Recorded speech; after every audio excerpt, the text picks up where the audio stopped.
नमस्कार, मी Jayashree cook with जॉयमध्ये तुम्हा सगळ्यांचे मनापासून स्वागत करते।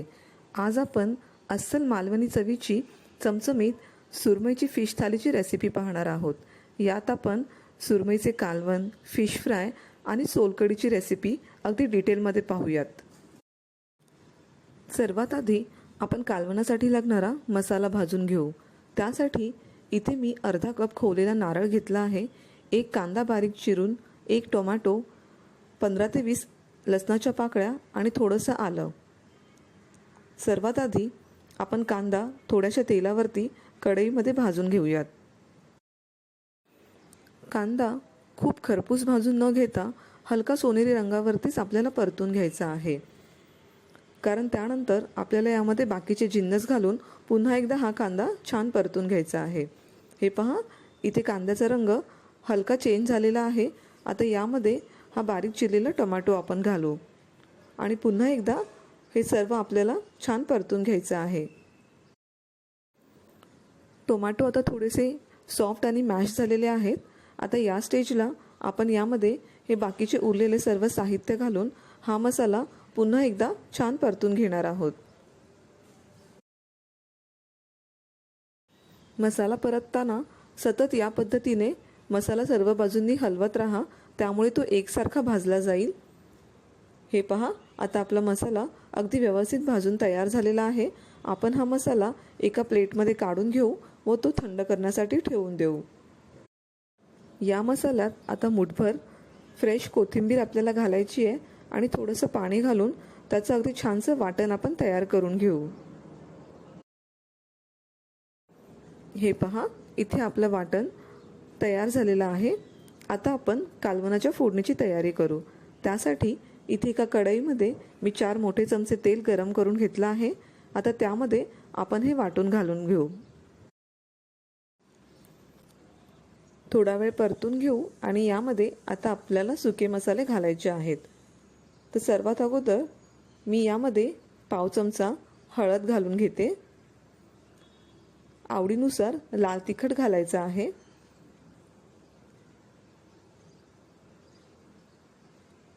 एक चमचा आपण धना पावडर घालून घेऊ आणि अर्धा चमचा गरम मसाला घालायचा आहे।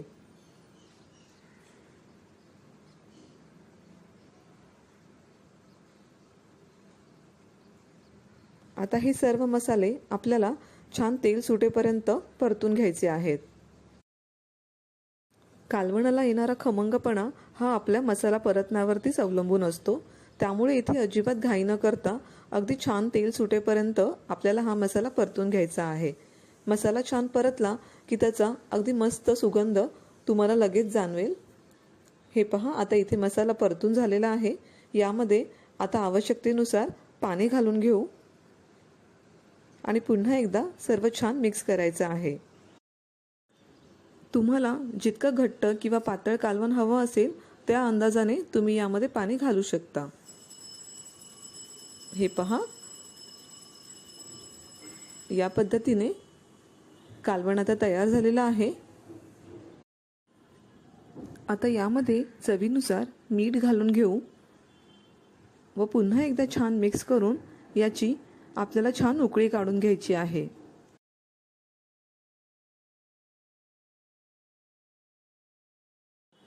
आता कालवणाला छान उकळी आलेली आहे।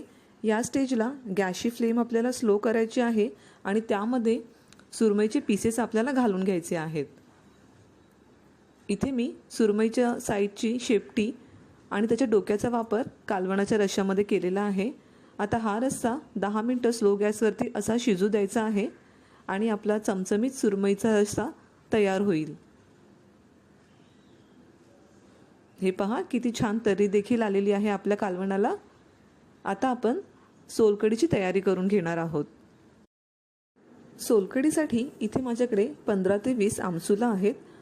चांगली फ्रेश आमसुला आपल्याला घ्यायची आहेत। त्याच्यामध्ये अर्धा ते पाऊण ग्लास पाणी घालायचं आहे आणि ते 5 ते 10 मिनिटं छान उकळून आपल्याला घ्यायचं आहे। आमसुला उकळेपर्यंत आपण नारळाचं दूध काढून घेऊ। नारळाचं दूध काढण्यासाठी इथे मी 1 कप खोवलेला नारळ घेतलेला आहे, 1 हिरवी मिरची आणि 4 लसणाच्या पाकळ्या। आता हे सर्व मिश्रण आपल्याला मिक्सरच्या भांड्यामध्ये घालायचं आहे आणि त्यामध्ये 1 ग्लास पाणी आपण घालून घेऊ व नारळाची छान पेस्ट करून घेऊ। नारळ बारीक केल्यानंतर तो या पद्धतीने दिसेल। आता आपल्याला हे वाटण एक चाळणी एका भांड्यावरती ठेवून त्यामध्ये गाळून घ्यायचं आहे। या पद्धतीने आपल्याला घट्टसर असं नारळाचं दूध काढून घ्यायचं आहे। या पद्धतीने चमच्याने नीट प्रेस करत सर्व नारळाचं दूध यामधून आपण गाळून घेणार आहोत। त्यामुळे वरती हा फक्त नारळाचा चोथा तुम्हाला दिसेल। तर पुन्हा एकदा आपण यामध्ये थोडंसं पाणी घालून ते मिक्सरमध्ये फिरवून घेणार आहोत। असं आपल्याला 2 वेळा करायचं आहे, त्यामुळे या नारळामधून संपूर्ण दूध आपल्याला व्यवस्थित मिळेल। आता मी यामध्ये पुन्हा एकदा पाणी घालते आणि पुन्हा ते मिक्सरला बारीक फिरवून घेते। आता सेम पद्धतीने आपण हे मिश्रण देखील चाळणीमध्ये गाळून घ्यायचं आहे। ही प्रोसेस आपल्याला अशी 2दा करायची आहे, त्यामुळे आपल्याला नारळाचं अगदी घट्टसर दूध मिळेल। हे पहा, नारळाचं दूध आता तयार झालेलं आहे।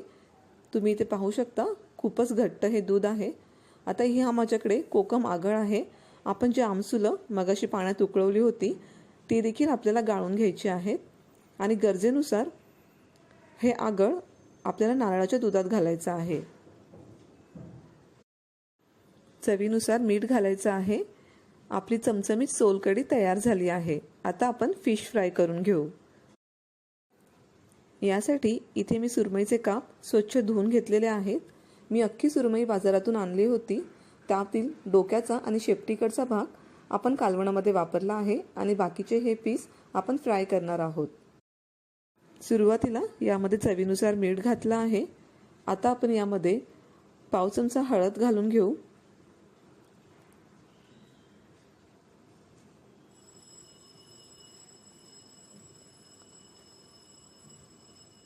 आले लसणाची पेस्ट आपल्याला घालायची आहे।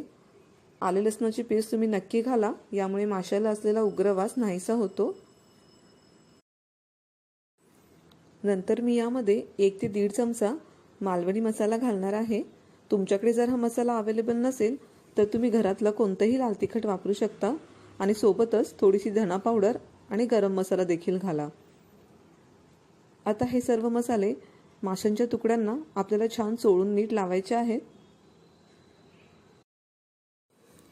आता हा मसाला नीट छान कोट होण्यासाठी यामध्ये मी अर्धा लिंबू पिळून घालणार आहे। लिंबाच्या ओलसरपणामुळे हा मसाला अगदी छान माशाला चिटकून राहील। हे पहा, या पद्धतीने आपलं मॅरिनेशन तयार झालेलं आहे। आता आपण फ्राय करून घेऊ। त्यासाठी इथे एका पॅनमध्ये मी थोडंसं तेल गरम केलं आहे। इथे माझ्याकडे तांदूळ आणि रवा यांचं मी मिश्रण घेतलेलं आहे, म्हणजे तांदळाचं पीठ आणि बारीक रवा। तर या पद्धतीने फिशचा एक तुकडा या मिश्रणामध्ये घोळवून आपल्याला पॅनमध्ये ठेवायचा आहे। रवा आणि तांदळाचं पीठ लावल्यामुळे फिश अगदी बाहेरून छान कुरकुरीत होतात व चवीला पण खूप टेस्टी लागतात। हे पहा, मी सर्व माशांचे तुकडे पॅनमध्ये ठेवले आहेत। आता बाजूने अजून 1 चमचाभर तेल आपण सोडून घेऊ आणि स्लो टू मीडियम फ्लेमवरती एका बाजूने छान कुरकुरीत होईपर्यंत हे मासे फ्राय करून घेऊ। आता एक बाजू झालेली आहे। आता आपण हळूच हे मासे फ्लिप करून घेणार आहोत। हे पहा, किती छान क्रिस्पीनेस आलेला आहे यांना। आणि पुन्हा एकदा सर्व बाजूंनी अजून 1 चमचाभर तेल आपण घालणार आहोत आणि दोन्ही बाजूंनी हे छान कुरकुरीत फ्राय होतील। तर तुम्हाला माझी ही आजची रेसिपी कशी वाटली ते कमेंट करून जरूर कळवा। आवडली असल्यास लाईक करा, तुमच्या मित्रमैत्रिणींसोबत, फॅमिली मेंबर्ससोबत शेअर करा आणि कुक विथ जयू चॅनलला सबस्क्राईब करायला विसरू नका। आणि नवीन रेसिपीच्या अपडेटसाठी बाजूचे बेल आयकॉन देखील जरूर प्रेस करा।